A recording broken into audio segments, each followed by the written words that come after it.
Hi, my name's Alan.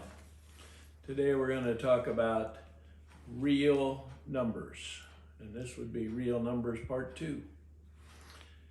How to find real, accurate, and actual numbers in any business. One of the ways is financial statements. They're also called balance sheets. Simply explained, a financial statement or a balance sheet is assets on the left side of the page, liabilities on the right side of the page. You add them all up at the bottom, and whatever the difference is what belongs to you. So I'll show you a couple of examples. The first example, we just have a house. We have the asset side, we have the liability side, and on this one we're saying you just bought your house.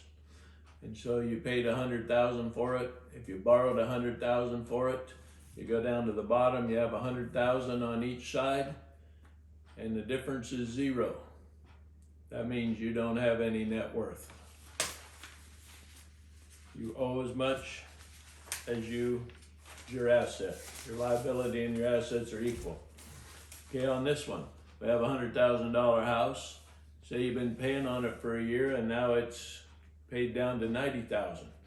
You still have your $100,000 at the bottom of each side, but now your net worth is $10,000 because your house is worth $10,000 more than you owe on it.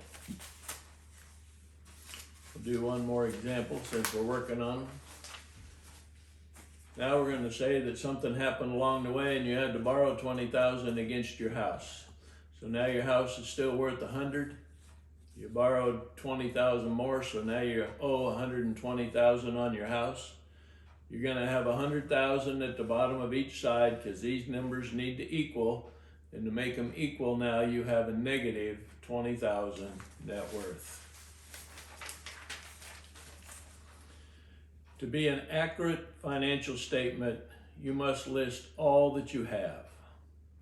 If you have $300 golf clubs, then you put golf clubs, $300 on one side, golf clubs, and if you don't owe any money on them, it's 0 on the other side, and now your net worth went up $300.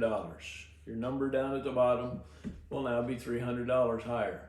If you have a $1,000 horse, put the horse on for $1,000. If you don't owe anything, you put horse 0.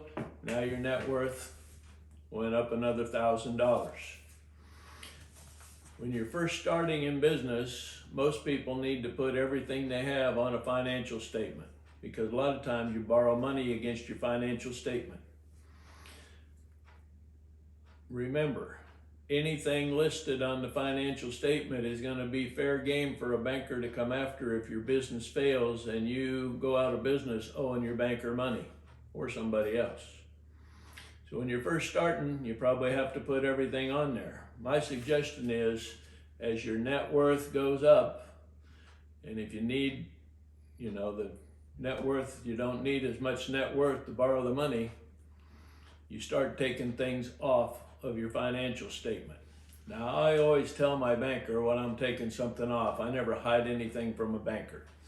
So I might tell him, I'm going to take my golf clubs back off my financial statement next year. So the 300 is coming off, the 0's coming off. My net worth went down $300. If the banker don't like it, he'll have to tell me. If I still have enough net worth to borrow against, then it doesn't matter.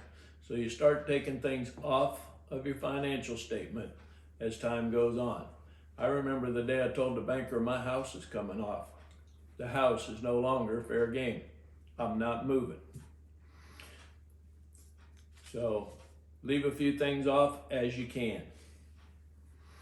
In my view, I call rich having money, and I call wealth having stuff.